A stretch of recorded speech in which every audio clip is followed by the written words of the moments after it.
Live via Skype, it's the DB&J Wrestling Podcast. I'm your host, Turnbuckle Jim, and with me, the edge to my Christian.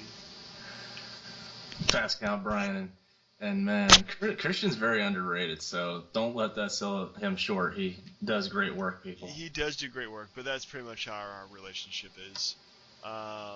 So anyway, want to talk some wrestling?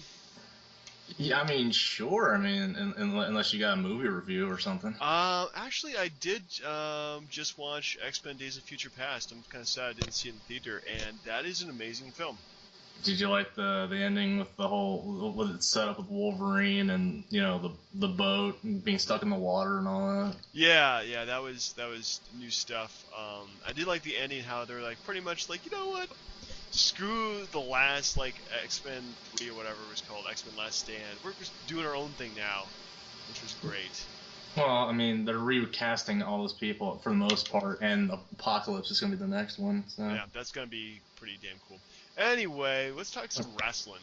I was about to say, speaking of not cool, what'd you think of Raw? I thought it had an awesome start to it. I liked the beginning with Ambrose and Cena. Then you go to a nice tag team match, triple threat tag team match, which is something different. They haven't done those in a while.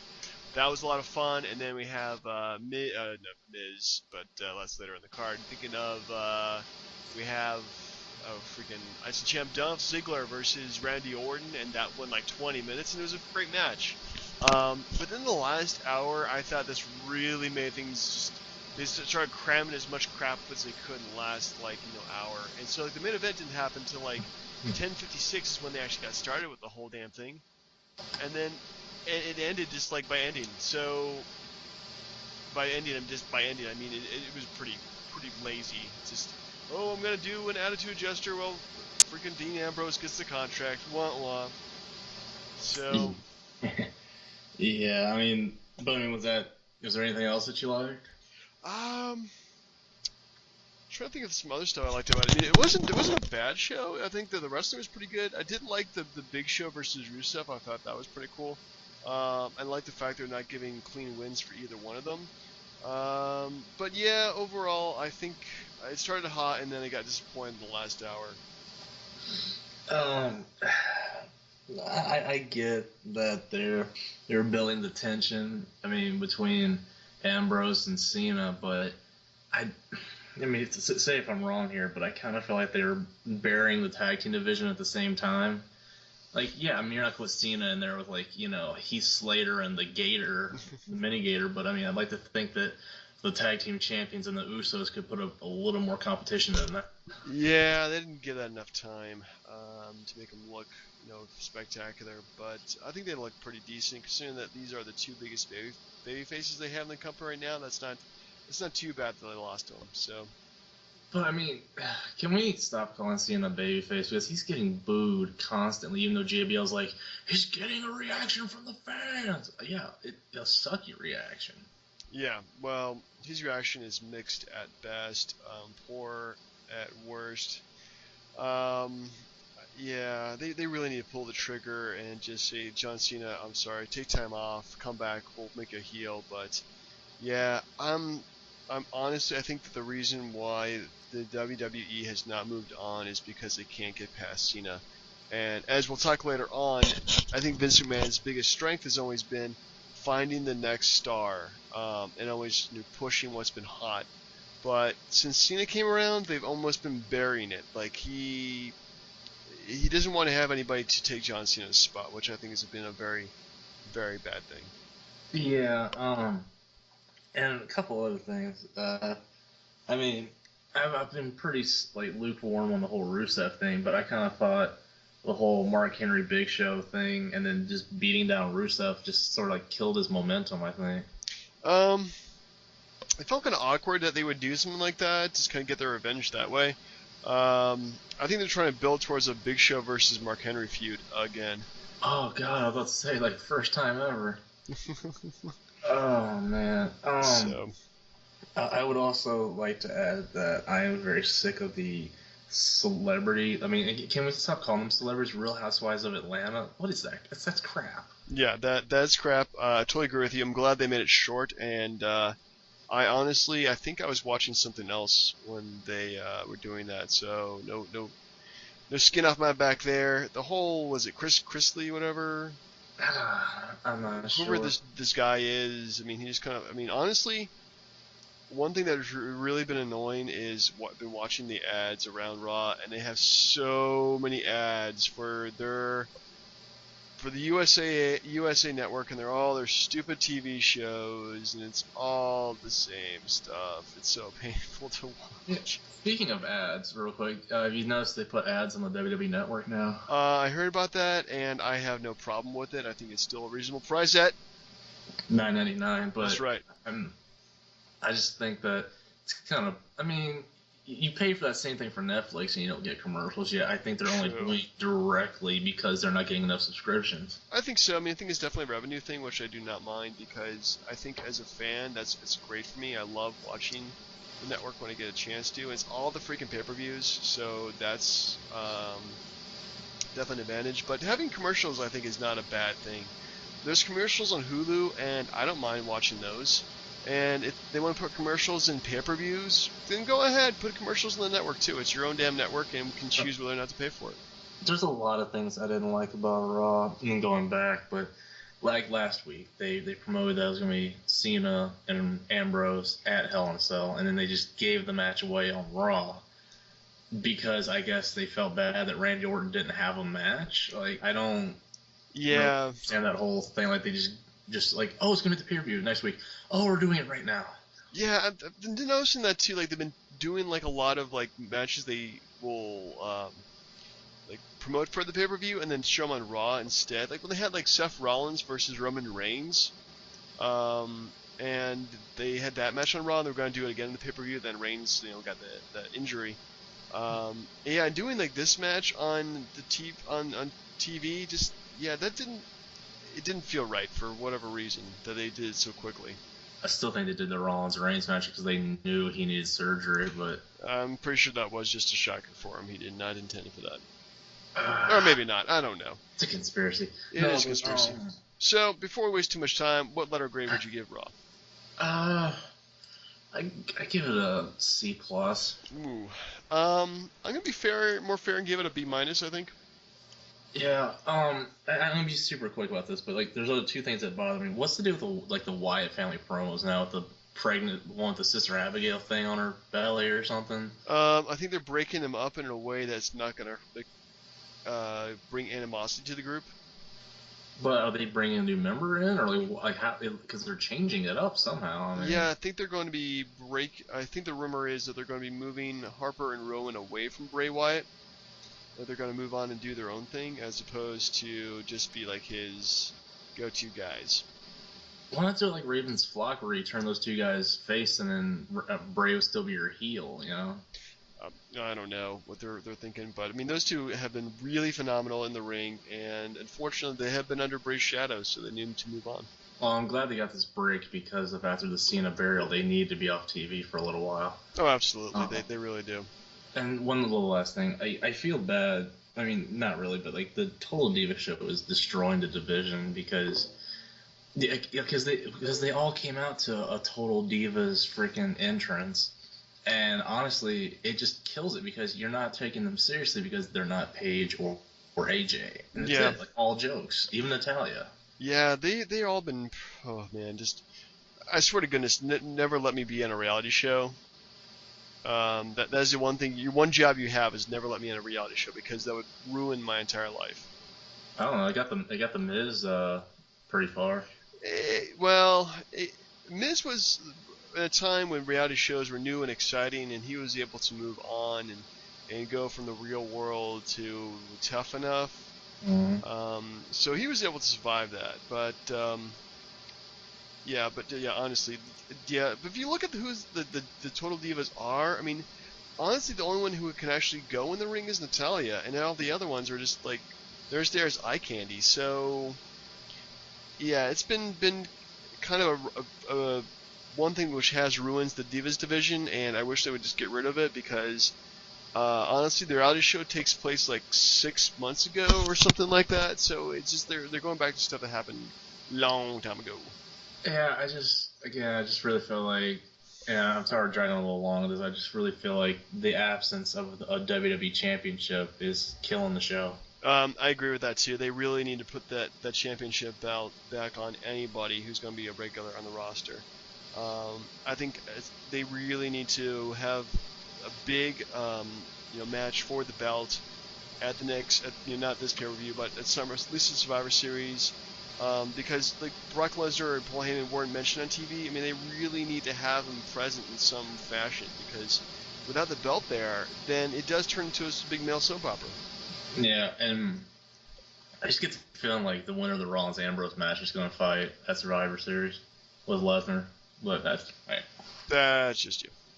All right, so since we're moving on to the retrospective pay-per-view, our debate is supposed to be about WCW and the Vince Russo era, correct? Right, that's correct.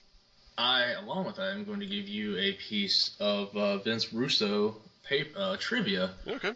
And I wouldn't doubt if you don't get this, but it's really embarrassing. It shows how bad the company was at the end. Who is the only person during that era, this is a wrestler, who lost a Falls Count Anywhere match by being counted out? Okay, so let's see here. Obviously, they forgot how the rules work, so that's any number of wrestlers at the time. He was a former heavyweight champion. I'm gonna say that they made the ending the way it was because they didn't want the other guy to look too bad by getting squashed by this guy. So I'm gonna guess Goldberg. That is not correct, sir. Ah. He had a big feud with Goldberg in around '99 or so. Maybe I'll go with Scott Steiner.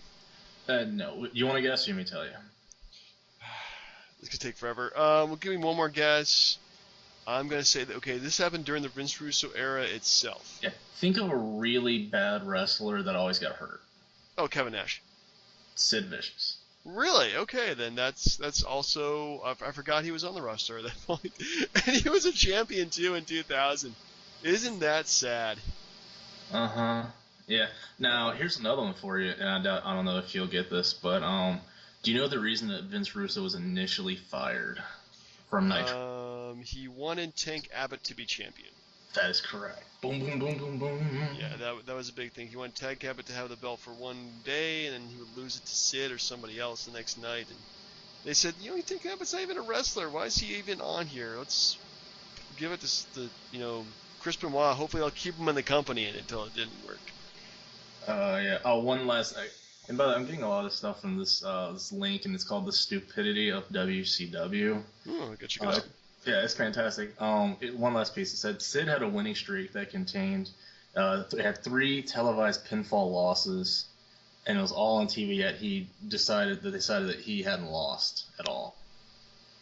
How bad is that? That is pretty bad. Mm-hmm. But yes, there you go. Very good job. I didn't think you'd get the Tank Abbott thing, but Sid Vicious, the only person to ever lose a Falls Count Anywhere match on a countout. Wow. All right, well, I have one piece of trivia for you regarding WCW. Oh, man. All right, so you're a big Edge fan, obviously. You have made that a secret during this podcast. Can you name you might have been aware of this or not, but Edge did wrestle briefly in WCW in 1996. Mm-hmm. What was the name of his persona? Wasn't it Damon Stryker? You are correct. It was Damon Strike.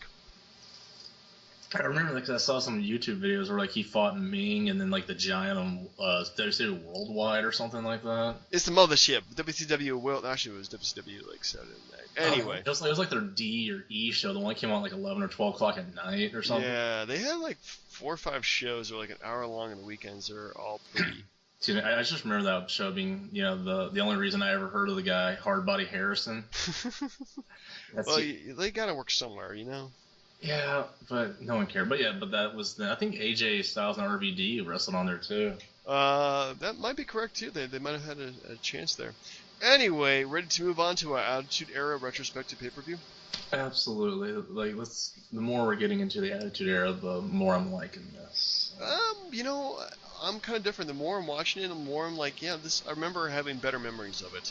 Anyway, we come to you in your house, Over the Edge, 1998, which was May 31st of that year. The poster, if you look at it from the promotional poster they have featured Ken Shamrock, though he is not on the card and I believe hardly mentioned in this pay-per-view. I guess because The Rock moved on to Farouk, right? Either that or Shamrock might have been injured at this point too. That could have been it. But anyway, moving on. We have a total of 8 matches. 7 of them actually are matches. One of them is just, anyway, 20-second crap over. So we have our favorite wrestlers. LOD 2000, Hawk and Animal, with Sonny and Draws, defeated the DOA of Skull and 8-Ball. I can't remember how this even ended. Brian, thoughts? LOD needed a win because, they kept getting, dusty finishes with New Age Outlaws. And if I remember correctly, JR kept touting that whoever wins this match is the rightful #1 contender to the tag team titles. Or something, like he wouldn't shut up about it. But I mean, the match is just like 4 stiff dudes. Don't say it like that, but 4 rough guys that beat each other up. That's pretty much how I thought about it too. It wasn't anything spectacular. LOD, I think at this point, they would go on some really bad storylines and lose Sonny pretty much right after this too. So at this point, they're almost pretty much done for 1998.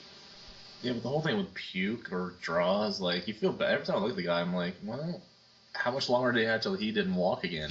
True. That is very sad. I mean, yeah, that guy, he wrestled for a year after this maybe, and then he never was able to walk. I mean, yeah, that's... You're just breaking it down, aren't you? Yeah, well, I mean, it's how can you not look at a guy okay, that guy's dead, that guy's paralyzed, she had a drug problem, he quit the company, it's revisionist, you just look at it and you're like, wow. Yeah, there was a lot of stuff going on backstage. Okay, anytime you watch the old WCW stuff and you see Chris Benoit come out with Woman, you're like, can you not think about what happened? I mean, True. Anyway, speaking of bad memories, we have Jeff Jarrett defeated Steve Blackman in a singles match. Actually, I thought this was a much better match than I anticipated. Steve Blackman had a very he's got a different style, but it works, especially with Jeff Jarrett, who's actually pretty decent in this match. The one thing I did notice in the commentary was they mentioned Steve Blackman. Do you remember his original match or first match in WWF? God, didn't he beat somebody? But I it wasn't Vader. I'm trying to remember. Well, you're confusing him with the Ken Shamrock. I know it was pay-per-view, right? Didn't win a 6-man tag or something like that? He was 8-man tag, Team USA versus Team Canada. Oh, what, Survivor Series? Right. And then in this pay-per-view, they mentioned that Steve Blackman was actually trained by Stu Hart. That's interesting. Yeah, it was they totally just changed around his backstory from being this guy in the crowd who's never wrestled before. He's always a martial artist. And anyway, but this is a pretty decent match. I think Steve Blackman was one of those guys who if given a better gimmick and another chance, he might have made it farther in the company. I feel like he was the Lance Storm of the company at the time, zero personality. True. But the buzz cut and everything, yeah, it was kind of... Okay, I mean, tell me I'm wrong here. Jeff Jarrett, until 99 when Deborah came along and the puppies and all that, was just the most boring, useless wrestler in wrestling. He didn't deserve any push at all, in my opinion. But he keeps on getting pushed. Ever since his debut with WWF back, I think, 95? It was not 93. 93? Really? That long ago? Yeah, because he came in as the guy who was going to use the WWF to springboard to Nashville. Yeah, you never use wrestling to springboard anything else, unless you're The Rock. Or China. That's not a springboard. That's more like fell in the sewer. That is definitely not a springboard, I'll tell you that. Spring back. Spring back. She busted through the trampoline. Yeah, anyway. Totally ruined my chain of thought. But anyway, yeah, he keeps on getting pushes. He got pushed in originally when he was at the WWF. He got pushed in WCW when he was there twice. He got pushed in his own freaking company. Now he gets pushed more than he should have been. He's a decent wrestler and a decent veteran, but yeah, he's really not exceptional. He's definitely not a main eventer. Upper mid card at best, probably. I was gonna. My point was though the way that he was booked all these times that we've gone through and talked about him. It's actually gonna lead to what we're talking about later because I think Russo did a decent job making Jeff Jarrett look better than he was. Ooh, Yeah, that's a good point. Well, he just need to cut his hair and then team with Owen Hart, and then everything will be better. I think the puppies helped too. But as far as this match goes, like I don't remember if he came out with Cornette or no Tennessee Lee. Yeah, Tennessee Lee. JEFFJARRET. Come on, you know the last part. Oh, ain't he great? Which was like Colonel Parker in WCW. Like, good lord. Yep. But I mean, I don't know what you thought of this, but Steve Blackman had some kick-ass music. Yeah, he did. Like, like he was really, really underrated. And but then like what his best time was when he was with Al Snow's Head Cheese. Poor guy. Poor guy. Yeah. Anyway, moving on. There's kind of a match here, not really. Mark Miro pretty much screwing over Sable, saying, "I'll lay down for you. You'll get your contract ripped up, and then you can move on with your life." No, Pete pretty much screws her over, inside cradle pin for the 1, 2, 3 in 20 seconds. I guess kind of advancing that whole storyline with her. That's pretty much the whole point. Yeah, which actually leads to a SummerSlam where Miro teams up with Jackie to fight Sable and Edge in I think his first match. So it's a little surprising, a little useless trivia as well. But I could not stand Mark Miro, and I'm surprised he lasted in the company as long as he did. I guess because Vince paid him so much that he had to stick around. But God, he sucked. Yeah, he was kind of. I like the Wildman persona. I think that was kind of cool. Like when he did like a lot of high flying stuff. But yeah, he just never really caught on with the company. Unfortunately, he was either injured or was in a bad storyline with Sable. So yeah, he looked like an asshole, really. Yeah, I mean the whole point is they used him to get Sable over, and it worked. Yeah, they really did. Sable was a real moneymaker. Mark Miro, unfortunately, you were not. Yeah, I don't like it. I mean, 20 seconds is not long enough to see Sable. If you paid to see Sable, you got ripped off. Yeah. Anyway. It was like, what's the next match considered? The next match is the match of Kantai, Dick Togo, Men's Teoa, and Sho Funaki. Whoa. Defeated the team of Taka Mushinaku and Justin Bradshaw. Talk about a guy with crap gimmicks. Yeah. You're talking about Taka or Bradshaw? Yeah. Either one, but especially Bradshaw. Yeah, Bradshaw, he just went from like one thing to the next. Like he was a new blackjack, and then he was an acolyte, and then the time he actually like went over was probably his JBL gimmick. Oh, I mean, the APA was pretty successful, but it was to a degree. I mean, I did think that the JBL gimmick felt like really forced on us. Like you're talking about this guy who has been maybe a tag teamer for a few years, like suddenly becomes world champ. Okay. Oh, but I love the JBL gimmick. But anyways, as far as this goes, if you have the times of the matches in front of you, you'll notice that this match went longer than the next match, and they had no business of doing that based on the feuds that were being, hyped up for the pay-per-view. Right. So I don't understand why this match got as long as it did. It didn't deserve it. No. There was like maybe one or two cool spots. Like there was a spot where Kai and Tai pretty much holds JBL down, and they do their pose thing where they jump on his back and pose. And he just pretty much destroyed him after that. But other than that, it was they were just looking for a time filler. Honestly, they did their best to kill 3 hours as well as they could have, and it's not a good example of it. I just think, it's kind of sad, but again, like you look at how I said stuff earlier, what do you think of when you think of Kai and Tai? I like Kai and Tai. I mean, I think they're bringing some more competition for Taka, which is cool because they can do all those crazy high-flying moves. I don't think that it hurts. I mean, if anything, they need to get the shot in the arm to the light heavyweight championship division. So yeah. I was just thinking Kai and Tai was only famous for the scene where they wink, wink, nudge, nudge, chopped off Val Venus's, and then the next week Val came out pushed in a wheelchair by John Bobbitt or something. Yeah, there was a lot of bad humor. Yeah. Yeah. Like I said, this match was okay, but it should not have been given as much time as it did, considering the next match was, if I'm not mistaken, The Rock beating Farouk to retain his Intercontinental title. I believe that was in only 5 minutes. This was, yeah, it was a really short match, and you kind of wonder like why they made it that short. I'm thinking that either one of them had to have an injury. That's the only reason they made it so quick. I mean, I know their styles didn't necessarily mesh, but my God, with as many months as went into this lead up of Rock taking the nation from Farouk, they needed a lot longer than they did. Yeah, this was not a good payoff match at all. It's very disappointing. Yeah. Speaking of disappointing, the next match, Kane with Paul Bearer defeated Vader in a mask versus mask match.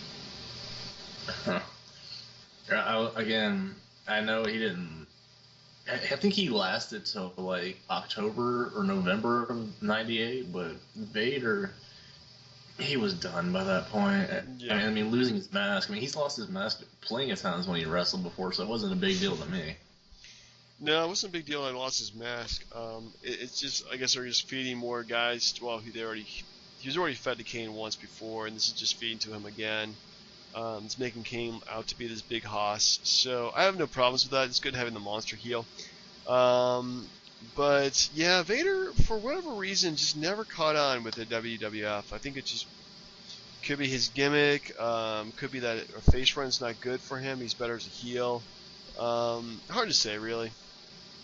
Well, the thing was, like, because they said that he was supposed to beat Shawn Michaels for the title, and then Michaels balked at it, and then Sid was the one who beat him at Survivor Series and said what Vader was supposed to do it. Yeah. And then he wasn't given anything else after that. Yep. But I'm glad that Kane got it, because if they're losing Undertaker twice in a row, he needed a win. Yep, definitely. Yeah, you definitely need to get that win back to get that momentum. Because next month he might be champion. Yeah, what? Spoilers, man. So he might be. Jeez. Next up, we have pretty much like the most boring fight between these two factions. We have the Nation, which consisted of Owen Hart, Khan Mustafa, and D'Lo Brown, with Mark Henry in their corner, defeated D-Generation X with Triple H, Billy Gunn, and Road Dogg, with Chyna and X-Pac. Yeah, that's probably one of the reasons they brought Owen Hart in, is because they needed a worker on the nation side that could actually go. That might be a good point. I mean, they lost Farouk, so they had, D'Lo Brown, rookie, good moves, but still a rookie. Mark Henry, he's always been bad. I've really never been a Mark Henry kind of guy. Kama, who's a veteran, but never really known for his wrestling ability. And Owen Hart, so definitely bring Owen Hart in. Number one, no longer racist because they have a white guy in the group. Number two, he could really go. He's probably the best wrestler in the Nation Domination, and that's including The Rock. I like how his entrance, like, enough is enough and it's time for a change, but was joining the Nation the change he needed? It's the change that he believed in. But I mean, I don't know why this really, this match got 27 minutes or something crazy? 18 minutes, 23 seconds. Yeah, like half of that could have gone to The Rock and Farouk. Like, it just didn't make any sense, because I know in the weeks following this, I know Triple H lost the European title to D'Lo, and then he won the Intercontinental title from The Rock or something. Like, they just kept swapping belts or something like that. But I'm sorry, but 18 minutes on this kind of match where The Rock's not in it, I just didn't have any interest. Yeah. All right. Well, there is no interest I had either, at all. So we come to our main event. Was champion Stone Cold Steve Austin defeated Dude Love in a no disqualification Falls Count Anywhere match with Vince McMahon as a special referee, Undertaker as special announcer, Jerry Briscoe as a timekeeper, and your ring announcer is Pat Patterson. This is the Attitude Era at its best, if you ask me. I don't know.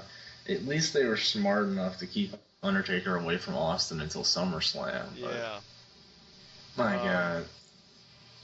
Could he have gotten I know Cactus was a good guy, but something. I guess Mankind was over as a face too. Like they couldn't just give him, Mick Foley had to be Dude Love, but I didn't think that was the best way to start off the Austin era. No, Mick Foley's a good wrestler, good worker, but yeah, in terms of like being like a heel, especially after he'd become so popular over the past year. But then again, you look at the roster and you're like, who else could they have given him, really? I don't know. This is where keeping Bret Hart would have been nice, but yeah, if they had like Bret Hart versus like Steve Austin, that would have been awesome. But I mean, it's hard to take Dude Love seriously because he just turned into a corporate stooge. Like it was more about McMahon and Austin than who Austin was fighting in the ring, Yeah, they really needed to. Yeah, well, unfortunately, at this point, I mean, they'll have several serious main eventers by this point the next year. But at this point, I mean, they were like, who can we have them fight that's gonna be realistic? So I think Dude Love, pretty much the best bet that they had. And as far as the match goes, I mean, it's just wasn't really that much different than the one before. It's just he had the Vince McMahon dynamic added to it. Yeah, they had that dynamic. They had like them throwing themselves over cars and everything, jumping off cars, which is kind of cool. Really using the whole set as a battleground, and the fact they kept on changing the rules during the match, I think, is pretty cool too. But yeah, it wasn't anything spectacular. Yeah. But it. So I mean, technically, we're 2 pay-per-views into the Attitude Era. So what do you think? Let's see here. Good. Well, let's see here. In terms of this, like being a good pay-per-view, would I watched it if it wasn't like, say, an Attitude Era pay-per-view? Probably not. I mean, there's not really good matches at all. I would give this like a C. Yeah. I have to agree there. There wasn't really a saving grace for the whole thing. No, it's all pretty crappy stuff. So the C is for crap, and this is what I'm getting the pay-per-view. C is for crappy. It's bad enough for us. All right, well, time for a little debate. Yeah, let's see. Okay. Here's one last little small piece of trivia. All right. This is gonna sound dumb how I ask it, but we'll give this a shot. Hulk Hogan, this is a little thing about that sighting. And Hogan in 1999 cut a promo where he said young guys were not ever going to be able to draw money. People under 40, pretty much. Mm. But one guy he called out in the specific example was already over 40, and he was just ripping them, making himself look like a moron. You want to take a guess? Was it Diamond Dallas Page? No, but that's a good guess. It was probably Bret Hart. Lex Luger. Lex Luger, really? He ripped on Luger, and Luger was already in his 40s saying that he'll never draw any money. Well, yeah, that's probably true, actually. Luger has never been really a draw. But yeah, as far as like this goes, I believe you wanted to take that WCW is going to hell in a handbasket side of the debate, correct? That's correct. WCW had no way of surviving past 2001. The question is, for our debate, is whether or not WCW would have survived or had a chance to survive when Vince Russo took it over. And my argument is that there was no chance it could have been saved. The damage had been far too much been done by this point to make it even salvageable. True. I mean, there's a lot of stuff. Like, if you go off this page and looking at it alone, then you'll completely agree with yourself. But at the same time, there was a lot of things that were good that came out of that. At least I think, and I think the company could have had a chance if they, there's a lot of things that could have been better if they had a chance. All right, so essentially we have 3 questions for each of us. I'll ask a question for you first, and then the next question, and then I'll of course have my answer, and then I'll give myself the next question, and then we'll finish it up with our idea of what if WCW could have survived. Yeah. So I guess this is kind of a biased debate because I came up with questions, but you know what? You can come up with the next debate. Yeah, absolutely. All right. So the question is, first one, could their roster make it another 2 years? Would you like to start, sir? Would I like to start? I mean, or are you asking me to start? Because I don't mind. Oh yeah, you can start. Since my list, you can start. I think that it could have, absolutely. Again, but the thing is, it's not about the roster. I mean, the thing is, like, the reason it was killed is because, again, Bischoff had a group to buy WCW, but they said that you could have the company. You could have, like, the name, the video library, all the licensing, but we're not going to give you any cable time on TNT. Well, actually, let me rephrase the question. At that point, in '99, could it have survived? Well, I mean, technically it did, didn't it? Well, I mean that's true. But just given that roster, I mean, would it be able to compete with the WWE at that point? Well, no, and it didn't. I mean, here's the thing. It planted the seeds in the right way, but it still messed it up. Like, if you look at it, I mean, you still had, Flair, who, for whatever reason, decided he wanted to be a heel, which no one cared for, and then that made Hogan a face, which no one cared for. But, I mean, like, who was being pushed at the time? The same guys like Nash, Hogan, Sting, Luger, Bret Hart, Savage.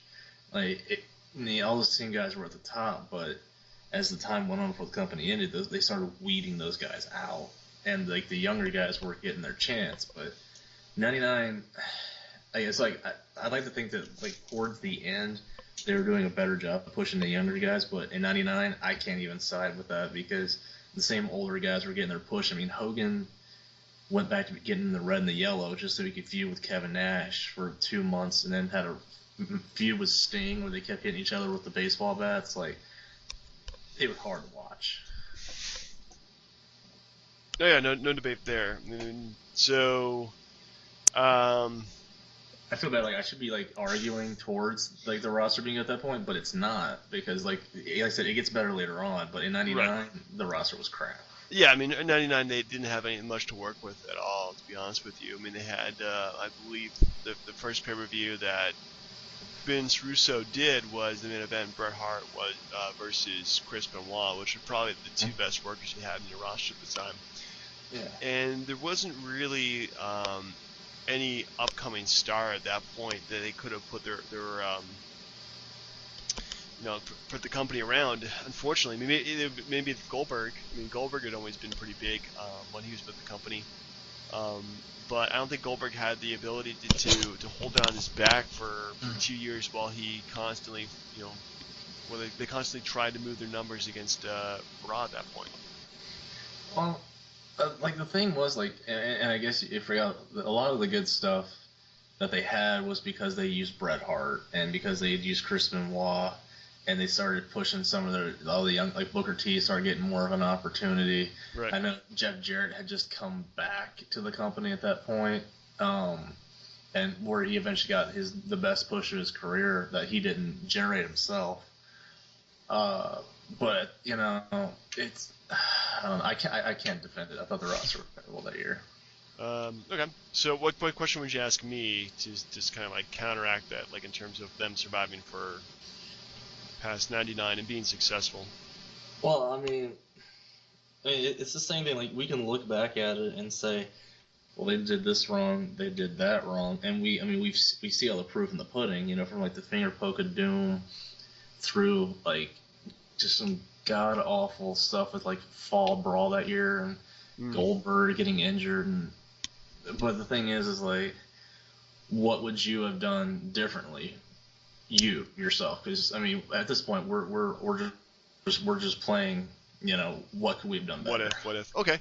Well, what would I have done to save WCW at that point, 1999? The biggest problem with the company at that point is that, well, two things. Number one, they had a loaded roster of tons of, like, main event guys who main evented during the earlier '90s and also in the '80s. Unfortunately, guys who had a lot of creative control in their contracts and everything like that. And also, they were competing against WWF, which had become a lot more, it pretty much invested in their Attitude Era and doubled down on it to the point where they were completely different than they were 3 years before. So what I would have done was been to sit, not fire, just sit a lot of the big talents. You don't need a Hulk Hogan because his time had come, about 10 years before, practically at that point. You don't need a Ric Flair, on a daily basis. You don't need Kevin Nash, who was showing his age. Scott Hall, who's definitely showing his age and his habits. And there's tons of other guys you could have dropped. I would have honestly gone completely different, 180 from what WWF was doing, and making it more of a family-friendly show that showcased like wrestling and made it feel more like big event, kind of more like a sport as opposed to sports entertainment that the WWF was doing at the time. Probably bringing a few guys from ECW who you could push as being young events. And keeping guys like an Eddie Guerrero, Chris Benoit, Perry Saturn, Dean Malenko, those guys who had jumped in the early 2000s, and keep them as being kind of part of the core of the company, and definitely push Goldberg and kept him being champion for a long period of time, because you only had like one run as WCW champion at that point. Yeah.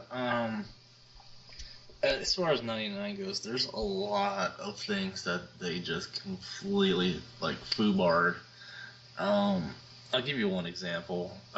Giving Buff Bagwell a push. Do you remember that? They started pushing him as a babyface and having him feud with Flair and Piper, where, Flair was in Piper's corner, for a boxing match at Great American Bash. But Buff had his mom in his corner to counteract the Nature Boy. Come on, give me a break. I think I'm not even remember this at all. I think I had pretty much given up WCW at that point. Well, another, like I said, one of the things that was the nail in Bischoff's coffin was the fact that Great American Bash '99 was the worst pay-per-view I think in history, according to anyone that's ever watched it. I mean, what was it, Nash versus Savage, and the Hummer, who drove the Hummer that wrecked in Nash's limousine, or god awful pay-per-view. But yeah, no, I like your approach to a lot of those things, but Hogan had so much stroke at the time, I don't think that they would have just gotten away with not using him. I mean, you can you justify spending all that much money to sit him at home? I mean, I don't know. Well, you're still paying a lot of money. I would just probably bring him in and use him sparingly. And unfortunately, by that point, Hulk Hogan's, his ring abilities have pretty much, gone away. You couldn't use him as a wrestler, but definitely use him as a spokesperson or something like that, because, I mean, really, he wasn't a draw. His only successes after he left, or after WCW folded, was as a special attraction. I saw him live, in the arena, because he was Hulk Hogan and he was only wrestling that one match, as opposed to being a regular wrestler. Yeah. So I mean, yeah, it would have pissed him off. But just say, hey, take a vacation. We'll pay you half your salary because we're not using you. But unfortunately, they had those multi-year contracts, and they were so expensive it was eating up the company. No, the only thing that bothered me is he was selfish enough to. If they had come to him and said, "Could you put over these younger guys, a la Billy Kidman?" Be like, "No, not a chance. I'm Hulk Hogan. Stop it." You weren't gonna. You had to sit him down because you wouldn't have been able to get him to put over the younger guys at all. I don't think so. Well, I don't think you needed to have somebody beat over Hulk Hogan just to put them on top, because Hulk Hogan, at that point, you could beat him, but you were not going to look good doing it because he's not going to make it look good. Well, I mean, that's sort of like John Cena today. I mean, just saying, has he ever, besides Daniel Bryan, has he ever put somebody over cleanly and they stayed at the top? I mean, I don't know. CM Punk? Yeah, but Punk put him back over. No, but all right. So, what's your next part of this, sir? Well, the next part of it is, my point of WCW. Would they be able to financially sustain themselves after 1999, the way they've been operating before? Absolutely not.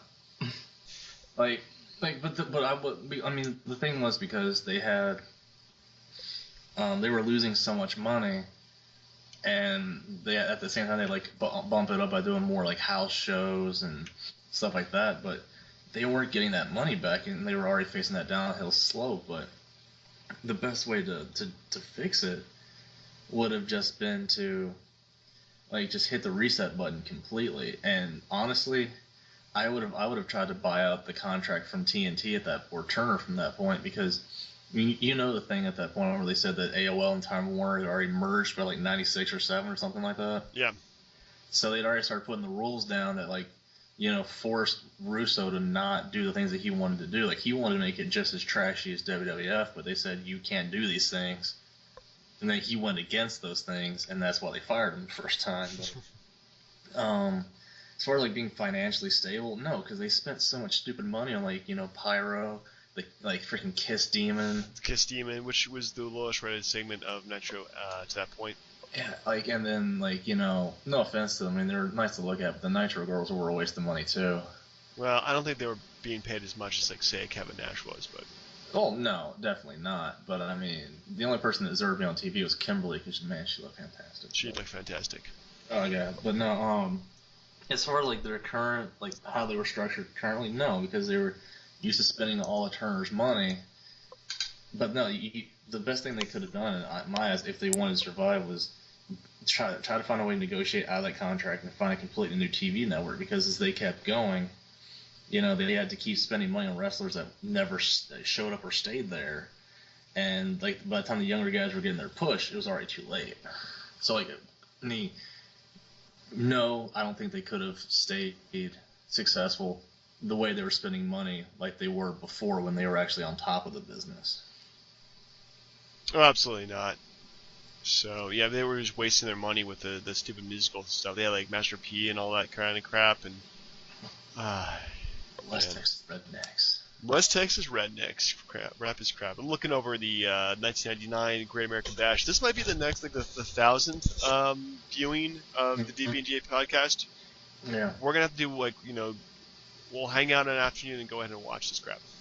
Yeah. Are you looking at how bad the pay-per-view was? Like, it's horrible. On card, it doesn't. Oh my God! Ernest Miller defeated Horace Hogan. Oh, come on now. That's the pilot. Miller pinned Hogan after hitting him with his shoe as the ending for that. That just sounds horrible. It sounds great because it's Ernest the Cat Miller. That is true. So, anyways, this debate, it really isn't going as far as I would like to go. I know. It's like, I'm trying to like.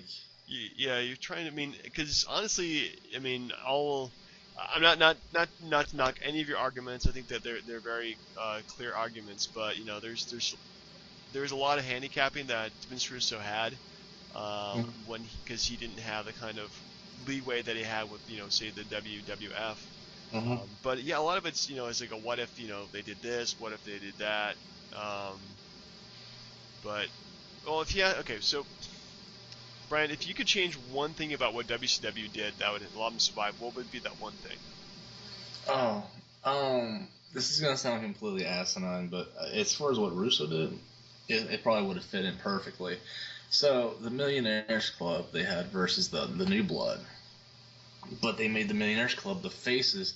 The whole point was to get the younger guys over. So it backfired from the start, because why are we excited to see younger guys get over when we want to see Luger and Sting and Hogan win for the 1,000,000th time? Yeah.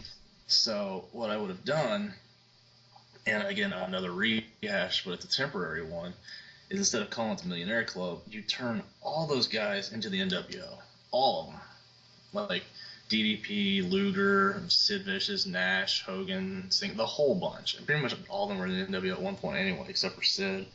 Even Flair. Put them all in there. But what you do is you have the younger guys get over on them. Because, the simple thing is, like, you force the guy's hands. You're like, look, if you don't help put these guys over so we have a future, we're still going to pay you, but we're not going to use you, so go home. And either they would have put the young guys over, or they would have gone home which would have given that time for the young guys to do it anyway. So assuming that they played along, you would have gotten two birds with one stone. You would have gotten the new guys over by pushing them over main event championship talent, no matter how old they were at that point. And at the same time, you would have finally given WCW the victory over the NWO that they never got in the 3 years of being made to look like morons. So after that would have been over, you have established main event young talent that would be bringing the company into the next couple of years, and the older guys, if they still stuck around, would have already been used to wrestling the younger guys and helping to put them over, and would have continued in that role to do that. The days of those guys main eventing would have been over completely. Oh yeah, I totally agree. I mean, I think what had happened in WCW is that they hit something really hot when they had the NWO, and by bringing in Kevin Nash and Scott Hall, they definitely teamed up with Hogan. They became a huge group, literally huge. I mean, they had like dozens of people in the NWO at one point. But the thing is too, like when that run was over in like 90, I think by 98 it had pretty much gone as well as they could have gone with it. But they never really ended it. They never had an ending for the NWO. NWO kept on disappearing and then coming back and then disappearing again. But yeah, they never had that victory over the NWO. But I think the point when they got to like 99, 3 years after they'd had their initial successes, they're like, well, crap, what do? We really haven't been building for the future. And I think the biggest thing that WCW did wrong is let go of younger talents like a Chris Jericho or the Giant, aka the Big Show, Paul White, because they were the future of the company. You could have them for a good 10 years, and these guys would still be going for you. They have definitely showed great longevity in WWF. And then WWE after that. But yeah, they just got rid of them. They just said, we don't need you. We have these 40-year-old guys who draw better than you. That may be true at the time, but they just didn't think for the future at all. Yeah, and I don't know. I feel bad for some of the people in that, because I feel like, again, like I said, like if they had put those guys in the NWO, it would give them like that huge boost, because everybody would have had that nostalgic instant pop to it, and then it would have made the younger guys look so much better because they would finally conquer the unconquerable. But another thing would have been to not ever give the belt to Scott Steiner. I liked his Big Papa Pump gimmick, but I don't think him being the crazy lunatic WCW champ that just destroys everybody was good, because I never took him seriously at any point in his career.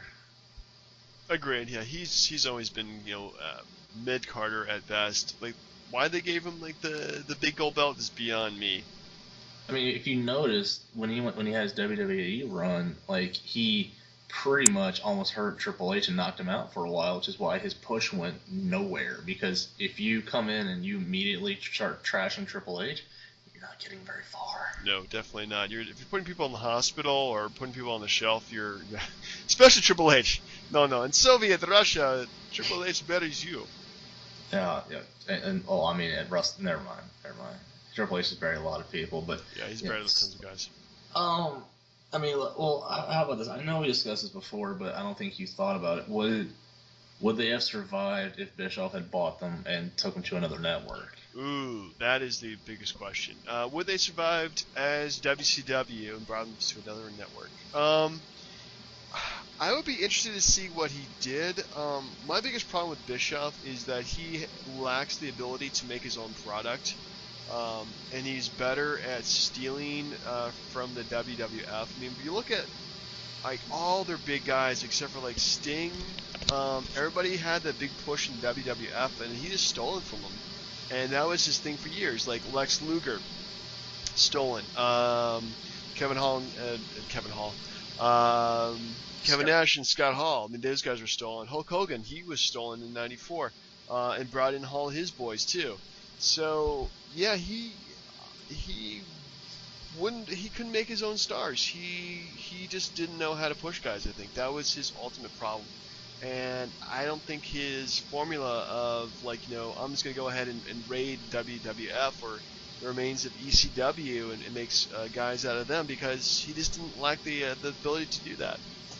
I still think they would have made it. They still would have made it because you put them on a different, even if it was Spike TV or TNN, where TNA went, or even like Fox, where they were rumored to go. Like, you would have had a good network to back them. I mean, you wouldn't have had all the money like Turner, so you'd have to spend wisely.